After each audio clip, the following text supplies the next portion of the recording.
Om Sahana Vavatu Sahanau Bhunaktu Sahaviryam Karavavahai Tejasvinavadhitamastu ma vidvishavahai. Om Shanti Shanti Shanti. In our previous class, we were discussing about the self, the Atman, which is the center of consciousness where we perceive that Atman, which is free from sin, which is free from old age, because it is eternal, it is of the nature of pure consciousness. Nothing gross is there. Old age only for the body is only for the body. It is free from death because it is immortal, it is eternal existence, eternal consciousness, and eternal bliss. That's why it is free from grief. There is no question of grief. Grief comes only when we identify ourselves with the body. Free from hunger, free from thirst is this Atman, whose desires prove true, whose will proves true. The will of the Atman always proves true because it is of the nature of Sat. So, in reply, the teacher will say, the teacher says here that the body may decay due to old age, the space within the Brahmapura. Brahmapura means the abode of Brahman. The abode of Brahman within the self, within the heart, within the spiritual heart, never decays. Nor does it perish with the death of the body. This is the real abode of Brahman, Brahmapura. Pura means the abode. So abode of Brahman is Brahmapura. All our desires emanate from them. Though it is free from desires, they come when the creation starts, when Prakriti starts projecting the world. It is not affected by the sins as well as old age, death, bereavement, and hunger, thirst. It is the cause of love of truth and also cause of dedication to truth. On one side, if it is projected outside, it will give rise to old age, death, bereavement, grief, hunger, thirst. But if you direct the same attention inside, if you love truth, and it is also the cause of dedication to truth. That is, it is avidya maya when it goes outward, vidya maya when it tries to find its real nature inward.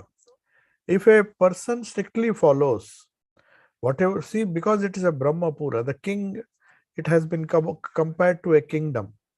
So if you strictly follow whatever the ruler of the country commands, the ruler of the country means the Brahmapura.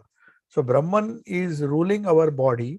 If we follow its commands, then he may give a reward unasked for. If we seek a reward, we may not get, but if we please the king, or that's why they say tasmin tushta jagat tushta. Means if you please God, then God may decide, like the king may reward, give some land or even an estate. So that is what this verse tells us. This verse from the Chandogya Upanishad tells us. Now coming to the next point. So apparently we saw the man is mortal, apparently, in the sense if he goes outward, but really speaking, if he goes inward, he is immortal. Apparently he is bound, but at the same time he is free. Apparently he is impure, but really he is pure. Apparently he is ignorant, but really he is of the nature of illumination.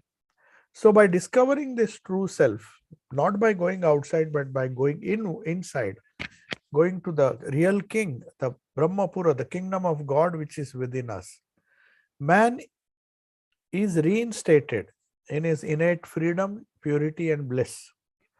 That is the kingdom of God which all the people speak of, whether it is Hindus or Christians. The kingdom of God which is within has to be reinstated. That kingdom we have lost.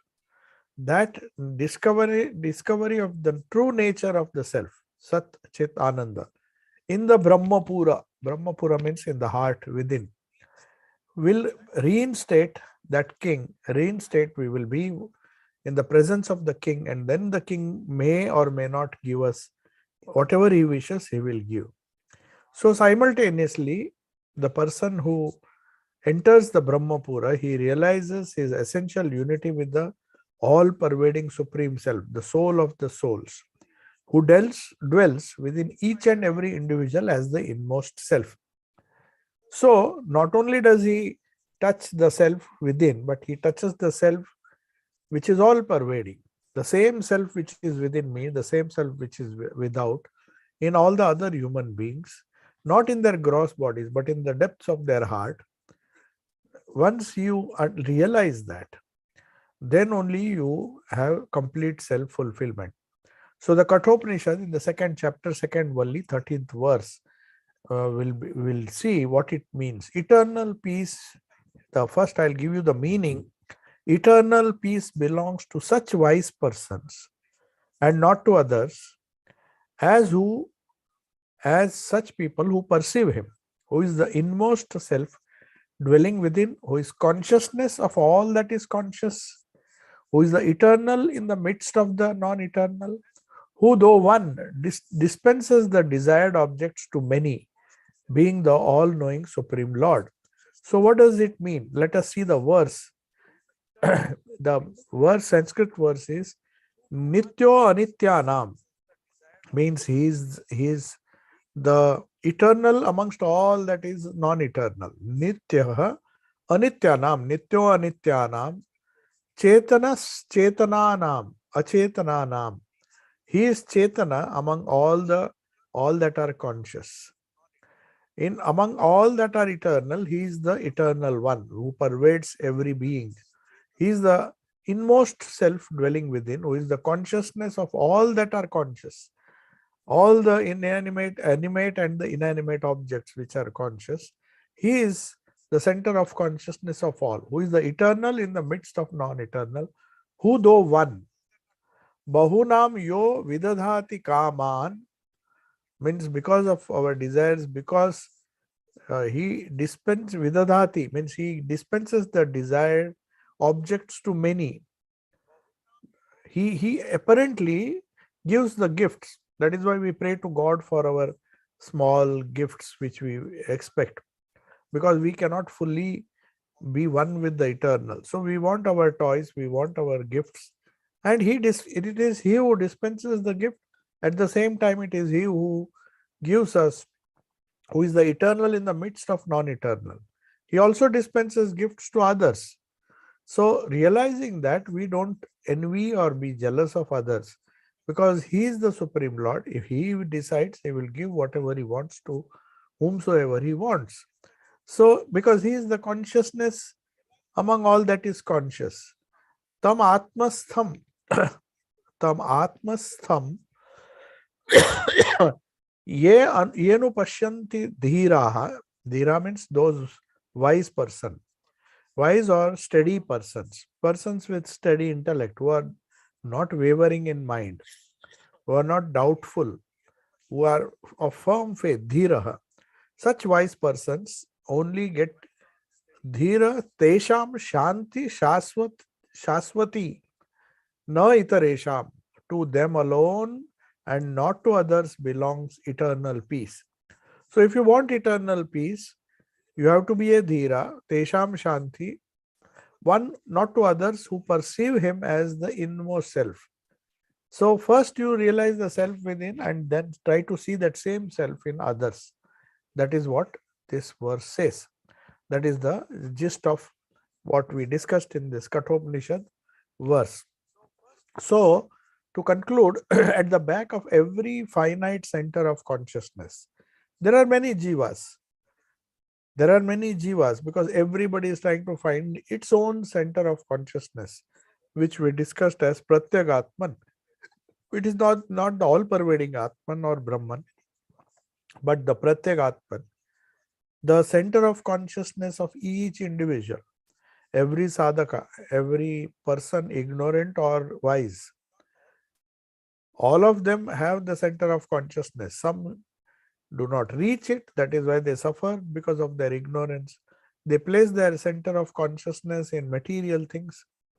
So they don't reach the self. But those who are wise, according to Kathopanishad, only they see this all pervading consciousness, and then only they are eligible for eternal peace.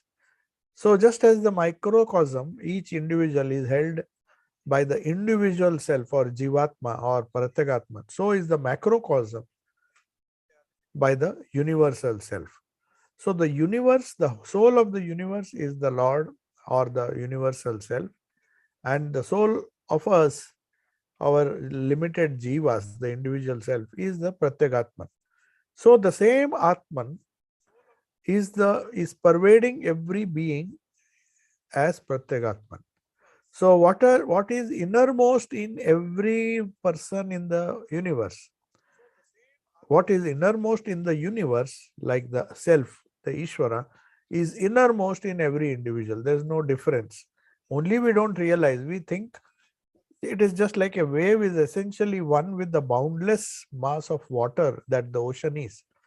Though apparently it is apparently the waves may think they are separate because they have a name and form. They will say, I am a big wave, you are a small wave. But just as they are part of the ocean, so also the innermost self or the Jivatma is part of the universal self or the ocean. So similarly, the individual self is ever united with the supreme self despite its apparent limitation due to ajnana or ignorance. Due to ignorance, we think we are separate. Being associated with avidya, maya or ajnana, the finite self is seemingly limited and does not recognize its true nature as pure consciousness.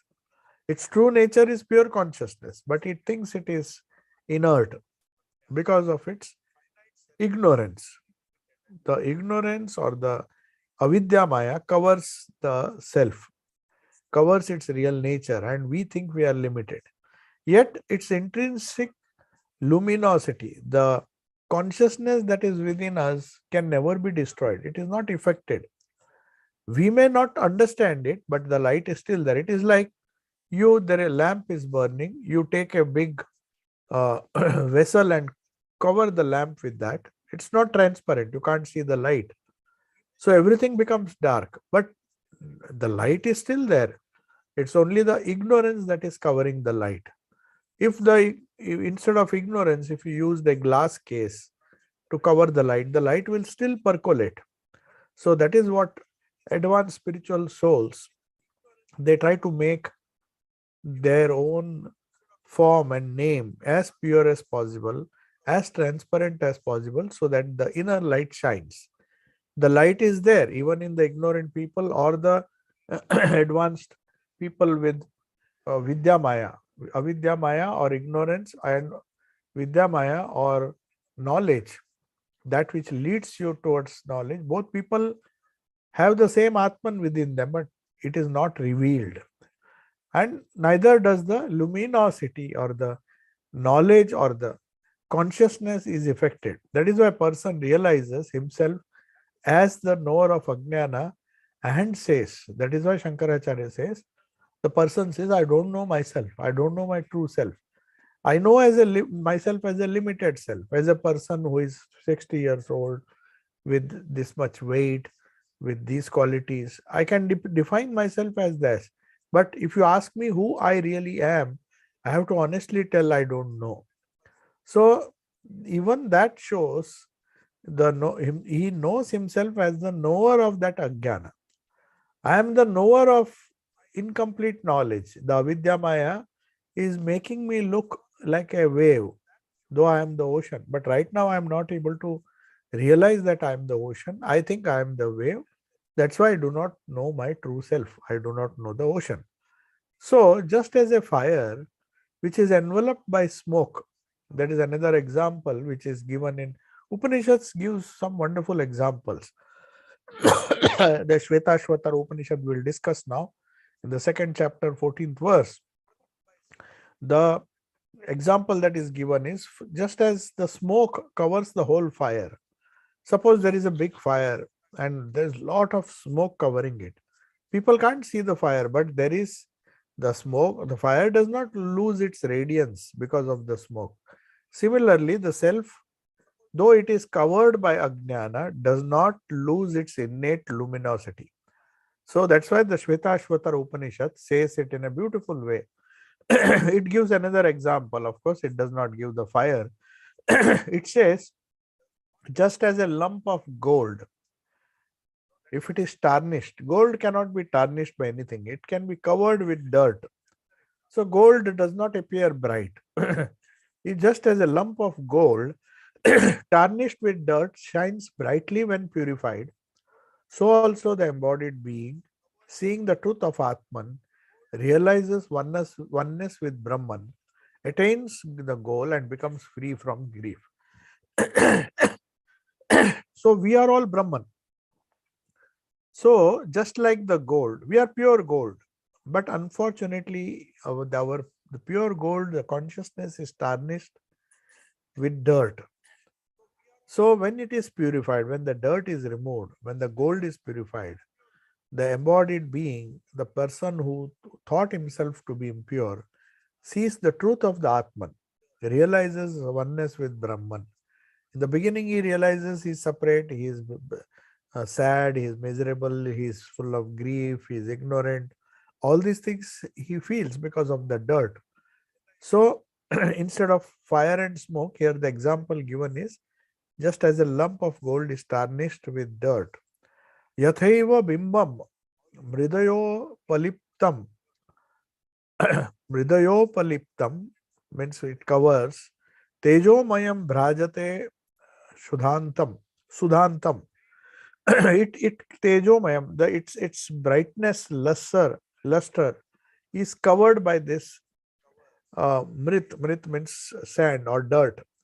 So gold is covered with dust and the shining nature of gold is not revealed.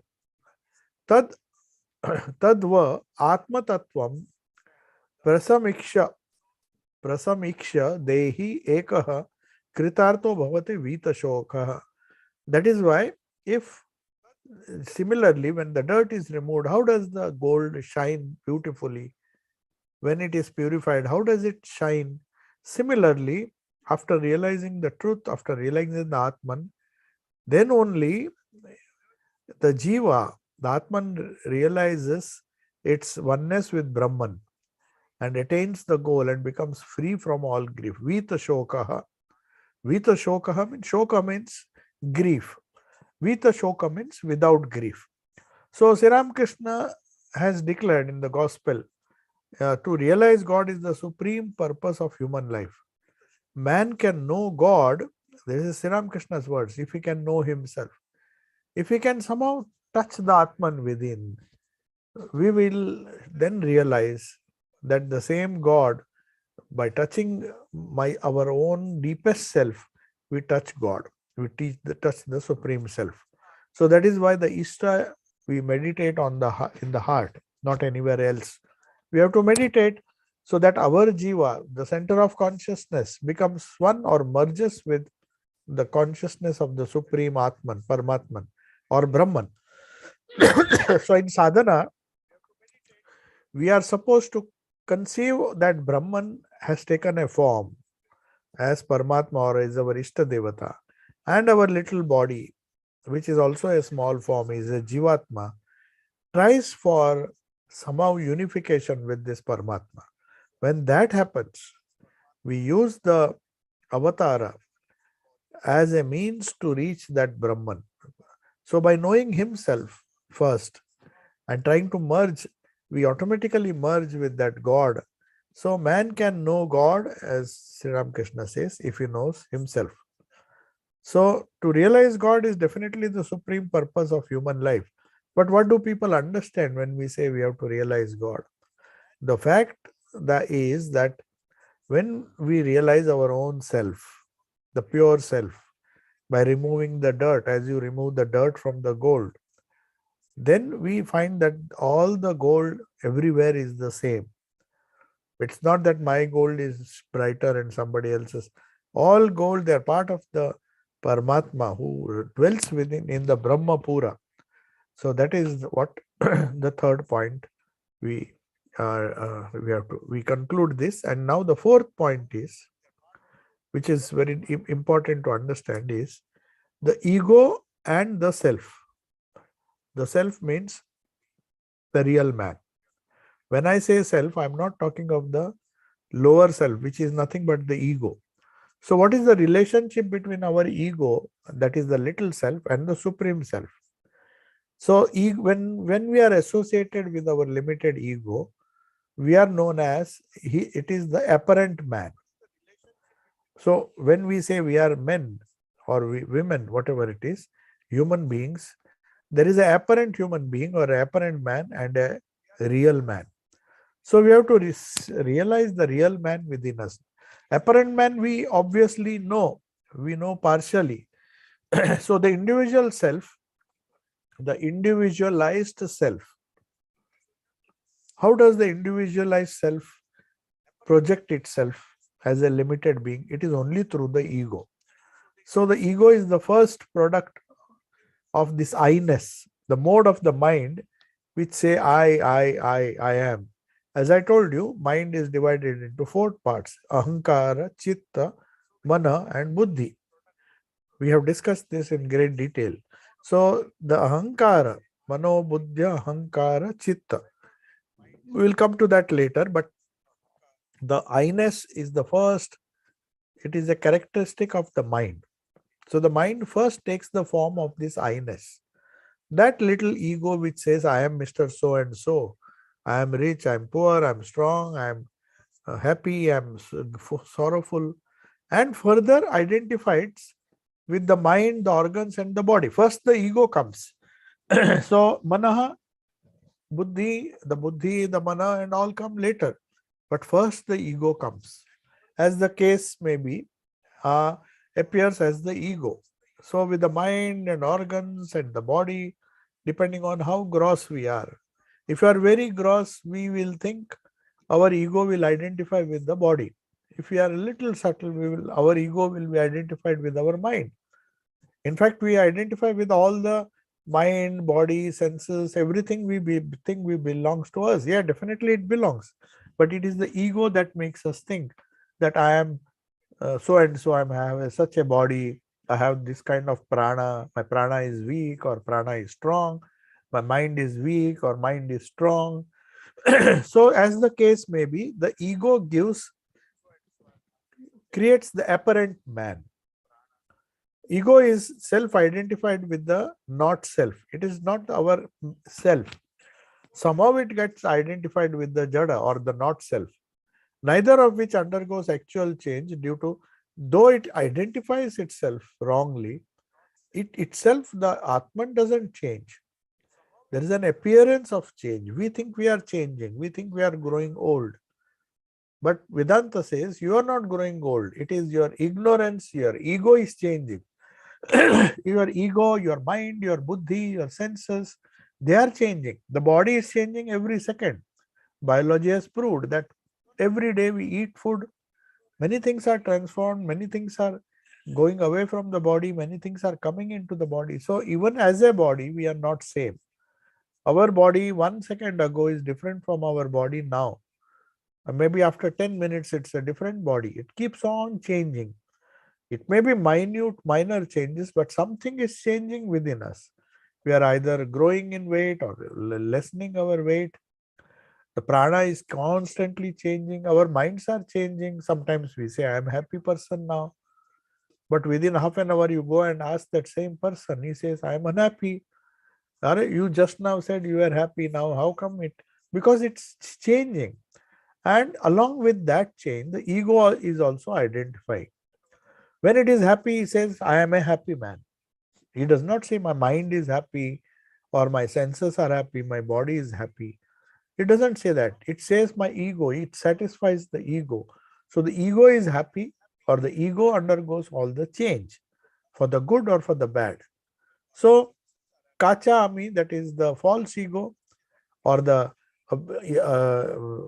ego that gives rise to avidya, is one type of ego. But Sri Ramakrishna says all egos are not good. If the ego has to remain, it can't go. Till you realize your oneness with Brahman, the ego is going to remain. Then Thakur says, let that rascal ego be a servant ego, a servant of the Lord, a child of the Lord. Say that I'll bear everything. I don't know. I have this body, I have pain, I have suffering, but I will hold on to the Lord. So that ego does not cause trouble. But the ego that says, I don't want God to help me, I don't believe in anything, I don't believe, I will try to be happy with my own, in our own, through my own strength.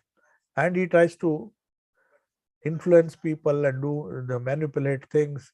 But finally, he doesn't succeed because nature does not work according to our ego. We may think we are the bosses everywhere. We may feel that we are powerful, nobody can beat us. But nature is always levels people down.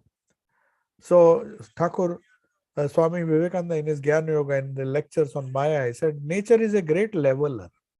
Some people go up, some people go down, but then finally each one finds his or her own level. That level comes when you age. A very strong body, very beautiful body slowly becomes old. You try your best and try to stop that change, as King Yayati did. He exchanged his youth.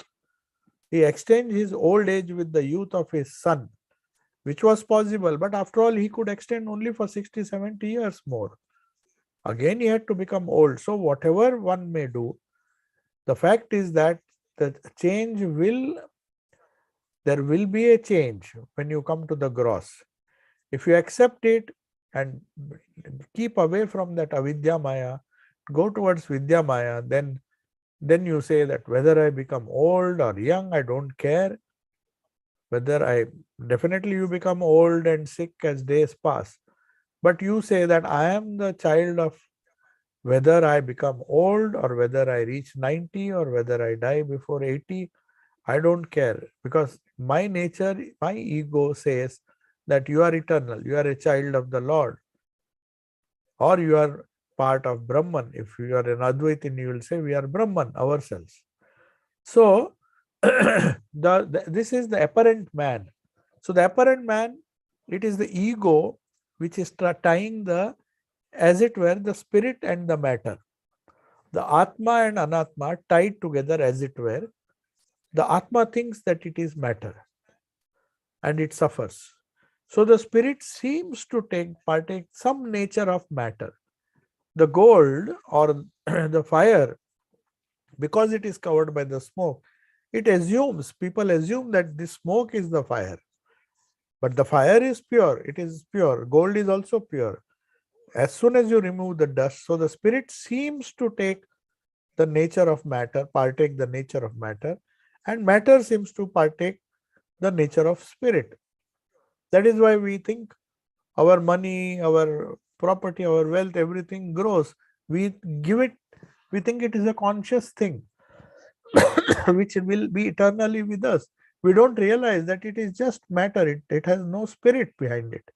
It is jada, and jada is subject to growth, destruction, maintenance. There are this sixfold transformation of every matter. How do you distinguish matter with the Atman? Atman never changes, whereas matter always changes. There are 6 transformations possible. It grows, it decays, it maintains itself, you can convert it, it transforms, parinamayate, it transforms, it grows, it becomes old and then contracts. There are so many 6 transformations possible in matter. But these transformations are not there in the Atman. So such expressions that I am happy, I am unhappy, I am wise, I am ignorant, I am honest, I am dishonest, I am deaf, I am silent, I am active, I am lazy, I am young, I am old, I am tall, I am fair. They are all attributes of the mind, not of us, not of the soul. The organs and body are ascribed to this knowing self. So the tallness, the whiteness, the laziness, the activeness, everything is associated with the soul, whereas the soul is the same.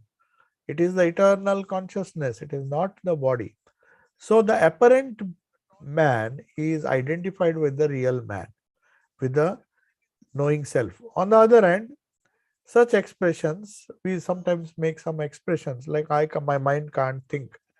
I am not capable of thinking. Mind has become dull now. My mind knows the truth. I do as my mind declares. I do whatever my mind tells me. My mind tells me just go and smoke a cigarette. I will do that. These eyes can see. These ears can hear. So I'll do. I want freedom. That is a wrong idea of freedom. When a youth tell that I am free, I can do what I like, my eyes will tell, go and see this, I will see. My eyes, my ears, my mouth will say, eat this, I will eat. People normally mistake this as freedom. This is not freedom, this is slavery. Slavery to the senses. So, thinking that the body, if if you think that satisfying the hunger of the body will give you power or strength, no, the strength is inherent in the Atman. But the apparent self either grows, becomes weak, and then becomes suffers. It's not always that he suffers, sometimes he is happy, but that happiness does not last. The six transformations continuously happen in the body, in the mind, in the body, in the senses, the prana, the sense organs, and also the mind. So, such statements that these hands are capable of working, give me some work. Then otherwise you say the body is weak, I can't work now. Indicate how the cognizing, the perceiving of the world outside and the motive power, I can do, I cannot do, these are attributed to the mind, the organs and the body. You never say the mind can't do, my mind can do this. You say I can do it because the ego identifies with that. Nobody says my body will do it, my hand will do it. You don't say that. You say that my hand is skilled, but I will do it. I will use my hand, but I will do it. So, the cognizing and the motive power for doing, willpower for doing things, comes from the Atman, but person thinks it is coming from the body or the sense organs. So, being identified with the body-mind complex, a person even ascribes to himself the external objects that concern it. For instance, property, family, profession, position, country, race, saying he uses expressions that I am wealthy because I have money, I have property, I am a landlord, I am a father, he has a family, I am so and so, Jack or Jones, I am a farmer, I am a merchant, I am a teacher, I am the principal of a college, I am Arab, I am Italian, and all those adjectives that he gives, property, family, possession. So it's not only his sense organs and the body and the prana and the mind that is the false self. His properties also get attached to properties. His identification with the family, with the profession, position, country, race, ethnicity, everything gets connected. So then he identifies that ego with that. So, despite the identification of the self with the non-self in all these varied forms, every individual vaguely feels his distinction from the not self. Vaguely knows this is not me, my wealth is not me.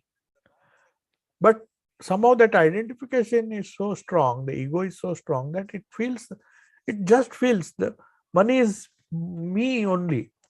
But when it is snatched away, said, if it was me, then how can it go away from me? So it is not clearly that he sees these are mine or these are part of me.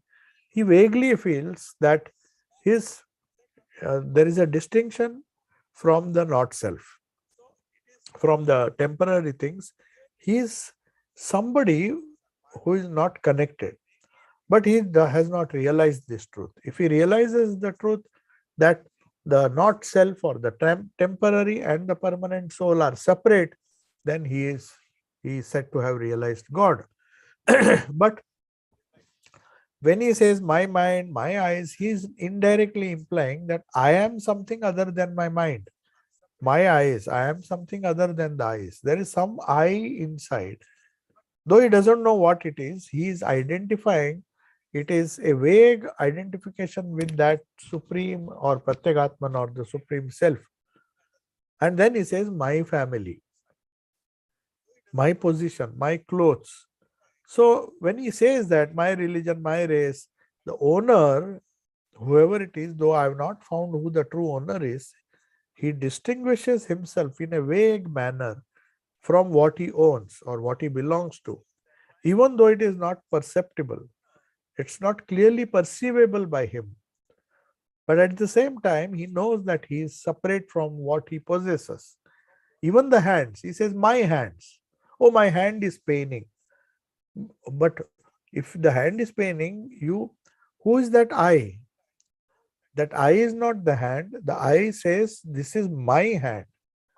So the ego vaguely understands that the external world, the possessions, the body, senses, and even the mind is not mine. It is something external. It's part of Prakriti, which is part of the apparent man, not the real man.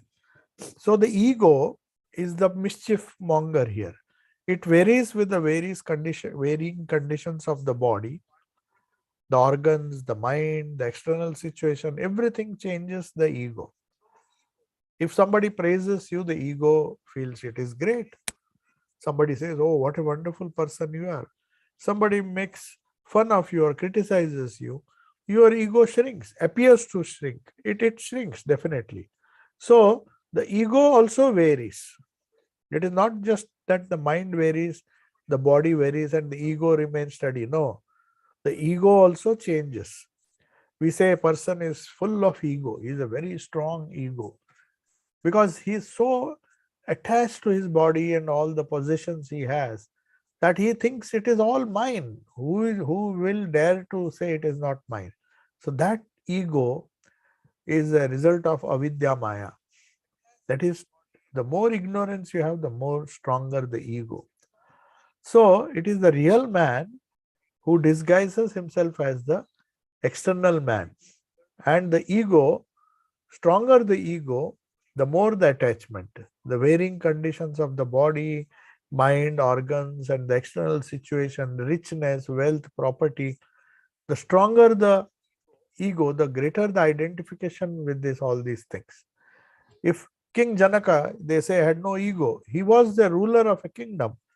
But he said, what is it? It is just lying. The kingdom is not me. He had realized the Brahman in the Brahmapuram.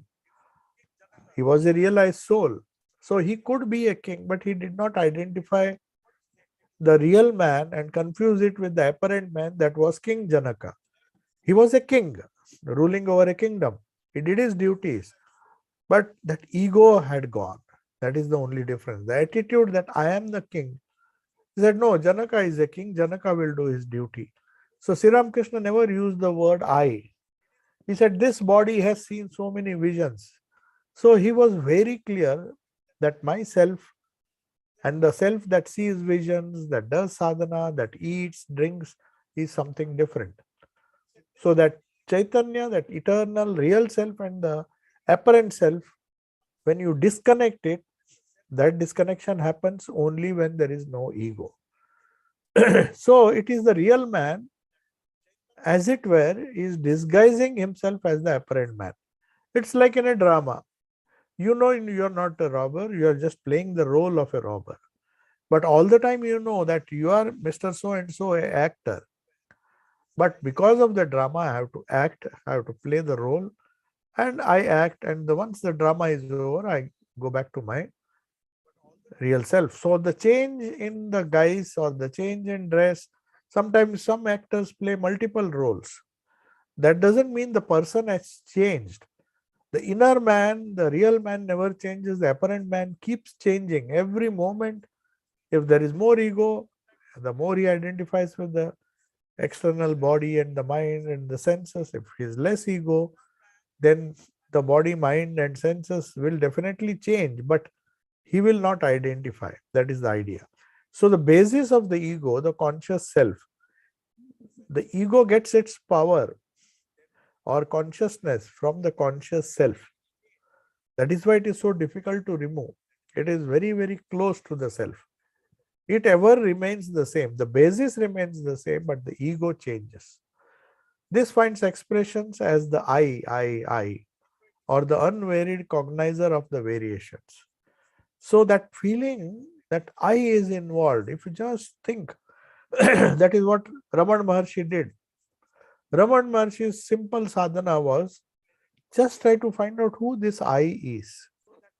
That I that says I am wise, is it the wise person who is the I? No. If wise person was the I, when it does foolish acts, will that I say, oh, the same wise person has now become foolish? No.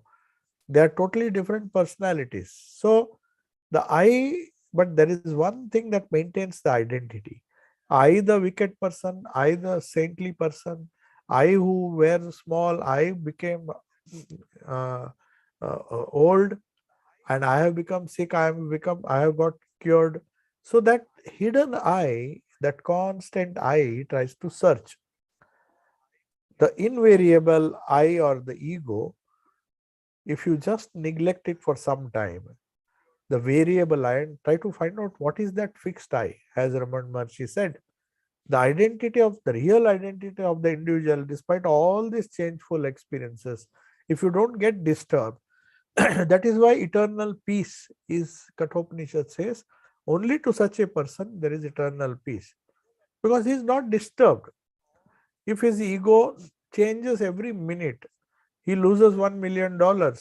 As Janaka said, if tomorrow the whole kingdom is burned to ashes, still my realization won't change. That is what happens. That is how peace comes. The following statements will illustrate this point. I was a grandchild, but now I am a grandfather. I was a farmer, then I became a merchant, now I am a politician. Yesterday I was unhappy, today I feel happy. So this change is going on, but somehow deep within, it is the same merchant who is now a politician. It is the same unhappy person, the same ignorant person who was a fool when he was a child is now an intelligent person. I had keen eyesight 1 year ago. I almost lost the power of vision now. But who has lost it? He is directly or indirectly pointing to that I. Many times you feel that I was a student of this college, now I am a dean here. Maybe the same college, he becomes a dean. Then some people may say, my ideas have become revolutionized. I was born a Roman Catholic, then I became a Protestant, but I was disgusted with everything, and then now I am an agnostic. So whoever says that, whoever keeps on changing his faith, but still he identifies himself, the same person who was a Roman Catholic, converted to become a Protestant, then he said, I will rather not be a follower of any religion. Let me be agnostic. Let me be an atheist. Then some people say, there is another example, change of place. I was originally born in New Zealand. I was a native of New Zealand. But now, by some chance, I was educated in England, and I am now settled in United States. I'm a citizen of United States. So are there three persons? No. The same person who was a native of New Zealand was educated in England, and now he's the citizen of United States. So there are these multiple identities. So also in health and in sickness, we'll find this. In triumph and in defeat, my faith has suffered no change. That is why the beautiful poem If by Robert Tennyson, who says, if if you can bear all the impostors, joy and sorrow, the luck and misfortune, everything the same, and keep your level head, then you are a man, my son. My faith has not changed. My faith in myself, that is why Swamiji says, have faith in yourself. Things may change, but if you hold on to the real self, if you hold on to the apparent self, we become panicky. It is only because of our ego and our holding on to the lower self that we shake. But a steady man is who says that I have tremendous faith in myself. I may be poor now, but I don't care. I was rich once upon a time. I am poor. It's fine. I am the same. There has been no change in me. I was a rich merchant. I became a politician. Then I became a pauper. It's fine. It is my decision. The changes keep on happening. So in health and sickness, in triumph and defeat, my identity has not suffered any change. It is still the same. That is what spirituality is. So spirituality teaches us to hold on to the changeless in the midst of change. So this, just as the sun appears, there's another verse in the Upanishads which says, just as the sun appears to rise and to set, it appears that it is less bright, then it becomes brighter, brighter, brighter. When it be at noon, it is fully bright, and then again it appears to be dim, dim, dim, and then it sinks in the horizon. So similarly, but the sun has not changed. It is none other than the glorious, ever glorious, immense stationary sun around whom we are moving. Similarly, the changeful ego is fundamentally the same as the ever pure self, spiritual self, shining with constant effulgence within. That is what we have to, the goal of sadhana is to meditate on that effulgence which never changes. When we meditate on the Lord full of light of knowledge, what it means is, let the apparent, let the changeful ego change. Let me be happy, let me be sorrowful, let hundreds of change happen in my life. But the fundamental identity with the ever pure, ever free spiritual self shining, the Ishta who is shining within the heart, that gives me stability, that gives me peace. So all the Upanishads again and again point out the only solution to our worldly problems is to disidentify or disconnect ourselves from the apparent self, the apparent man, and try to find out who the real man is.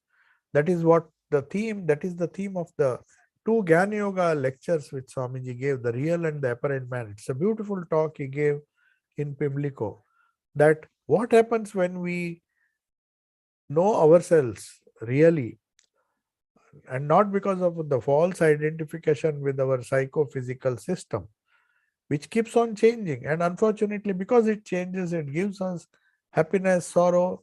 At one moment we are happy, at another moment we are sorrowful. So the day we start meditating, the day we focus more, we have to be busy with the external self. The psychophysical system is important, otherwise how can we live?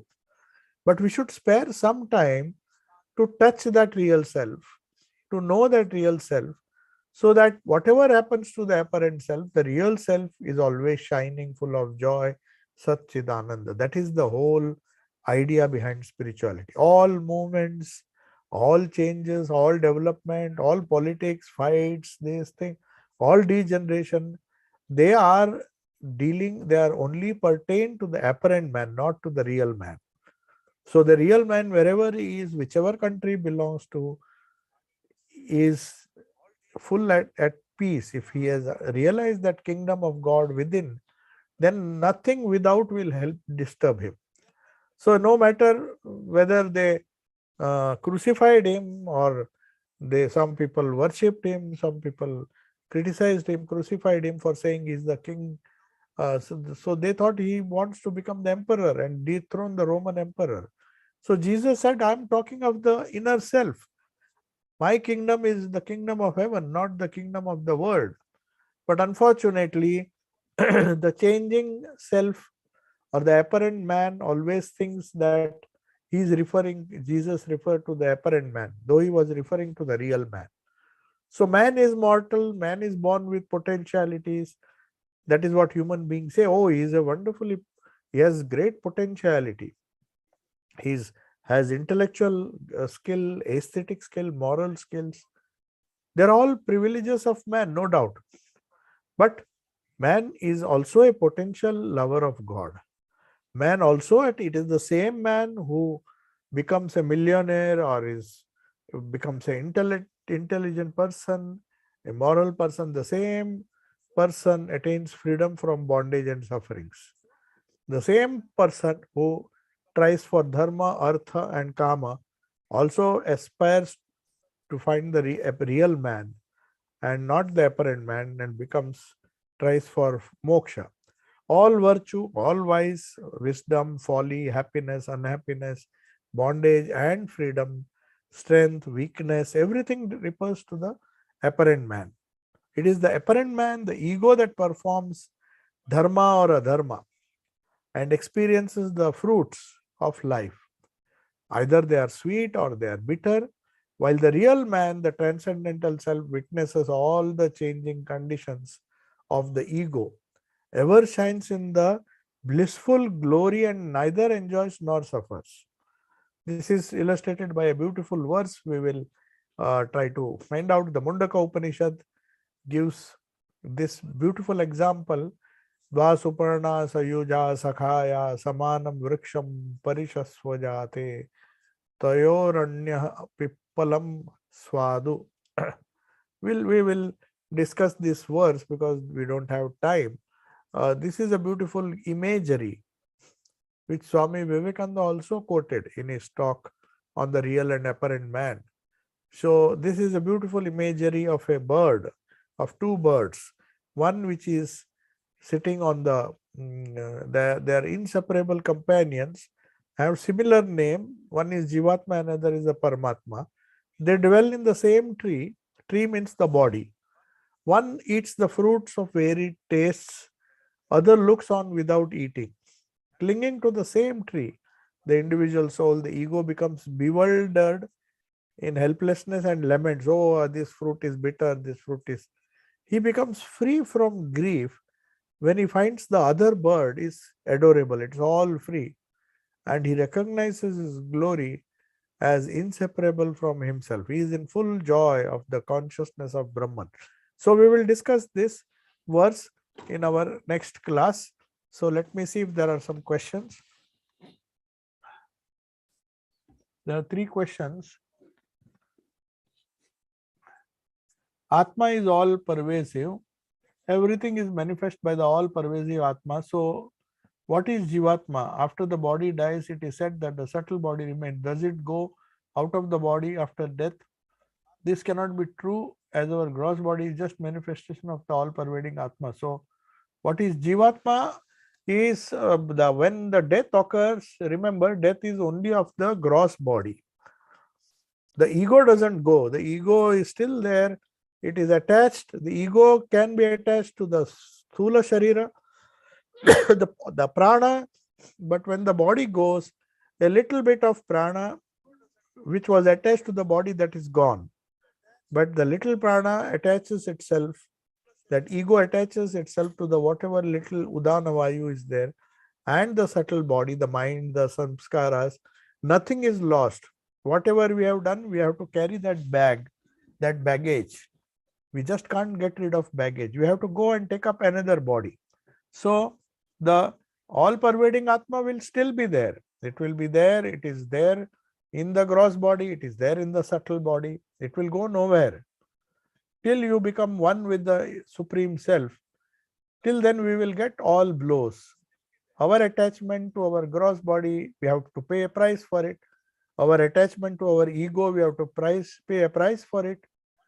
It has to continue again and again and again. That is why it is considered to be painful. Buddha realized that you don't want to detach. Okay, then you go on attaching. Ego goes on attaching to the supreme, to the body. When the body goes, when nature takes away the body, but still it will not give up the mind. It will not give up the ego. So the Jivatma, though it is one with the Paramatma, from the spirit point of view, but the ego will not allow. That same ego, which is attached to the gross body, is shocked when the body is gone. Not only the relatives cry, that soul, the spirit also cries. Said, I had a body, I was so happy. I had such a wonderful family. I had so much wealth. Where has it gone? It is in a deep state of shock. If you read what happens to a soul, then we will take precautions to get detached as early as possible. Unfortunately, we don't remember. That is why they say the life in the spirit world is very painful. Because imagine suddenly you were having so much of wealth, there was so much security that I have so many cars, and suddenly it is all snatched away from you in a moment. And then where will that ego go? That ego can't go anywhere. Ego will still want to be born. Said, no, no, no, I can't leave my wealth. I'm tremendously attached. I had 4 Mercedes-Benz cars. I have to be born again to drive those cars. So it will go on finding out a possibility of being born again. That is how the cycle of life and death, it is not over. It is not, if it had realized itself with the one with the Brahman, their spirit, that is not possible, because the attachment of the ego to the possessions, to the wealth, to the objects that it had surrounded itself with, these will not go. They are remaining in the Karana Sharira as the baggage of karma. It is known as Chitta. The Karma Shaya will decide what birth you will get, how will you continue your journey. Maybe this body has gone, as the Gita says, you leave one car, but you have to get into another car, because you still are attached to the cars. So you will go into another car of the body, a new body. You will work out a little karma. And if you are wise, if you follow a spiritual path, the attachment will get lesser and lesser and lesser. Then you don't have to be born. So the Jivatma, the subtle body, is as painful to live in the subtle body, is as painful as to live in the gross body. The gross pain will go, but the mental pain, because of our karma, that we have to suffer and maybe or enjoy. Whatever, if we have done good, we will enjoy. But at the same time, another body has to be taken up to work out that karma till you feel detached from the body. That is why Jivan Mukti means trying to detach yourself from the gross, subtle, and even the causal body. Get rid of the ego, unite yourself with the Supreme Self, that is God, Ishta. What is sadhana? Sadhana is nothing but trying to get rid of the apparent man and become one with the real man, so that after death there is no problem. There is no rebirth, only mukti. Why is mukti so necessary in our life? Why God realization is the only goal of life? People don't want to get detached from the gross. That is why they have to come back again and again. It is fine. Some people say, let me come back. What is there? I'll come back. I'll suffer. I'm ready to suffer. I'm ready to enjoy also. Maybe I'll get another body. So some people are lukewarm. They say, I don't mind. So now, what about when a mother says loses her only son? Is it possible not get attached by such grief? Yeah, definitely. Why mother losing the only son? Mother may lose. People are full of grief even if they lose a car or a big house. Something happens and they lose that. People are full of grief for so many things. Why losing the only son? So that is definitely a cause for grief, because she has given birth to the son. But all sorts of attachment, whether small or big, they are the source of grief. That is why Sri Krishna is telling Arjuna again and again, the only way is to detachment. The sooner you detach from the consequences of the war, till then you will suffer. There is no question. Arjuna also lost his son, Abhimanyu. There was grief. There were so many other griefs. He lost his uncle. He lost so many people in the battlefield. So anything that you are attached to, if you lose, there will be grief. Definitely losing a son also will give rise to grief. One will get affected because one has not realized the Atman. Sri Krishna also lost so many of his relatives, but he was detached. So that is why he had no problems. He could explain to Arjuna that, see, because of the attachment, you just fight the war without attachment. Then you will not grieve. So the path is shown by the scriptures. They say attaching ourselves to the apparent man gives rise to grief. Attaching yourself to the real man, that is the real self, is the only solution. then you lose anything. You may lose. That's why Janaka, who was a king, he says, even if the whole Mithila is burned to ashes, everybody dies, still I will not myself. He has touched the self. So he will not grieve, whether his only son or his only daughter, Sita, entered the earth.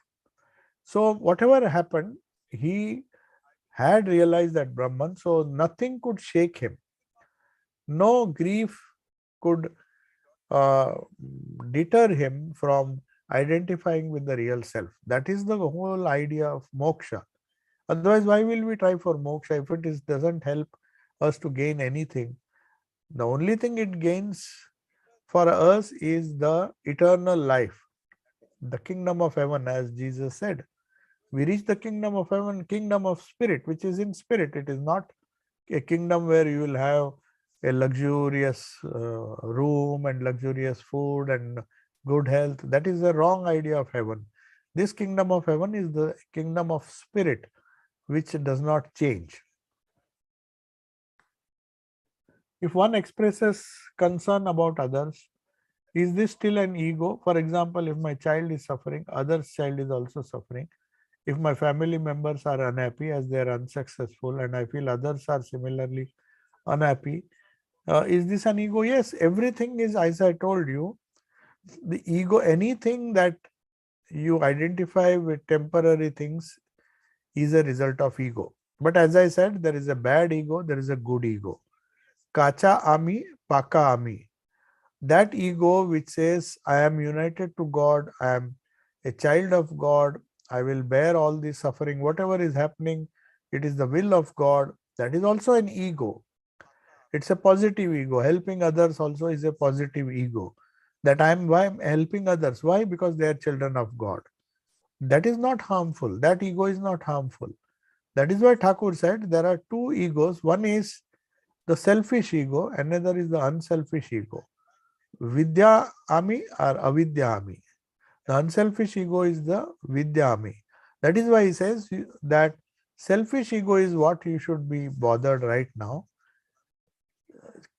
Have devotion to the Lord and attach yourself to the Lord, then automatically you will be detaching yourself with the foolish things that the foolish things of the world. Then you will be attaching only to the Lord. Ego is still there. Ego will not go, but the right ego will help.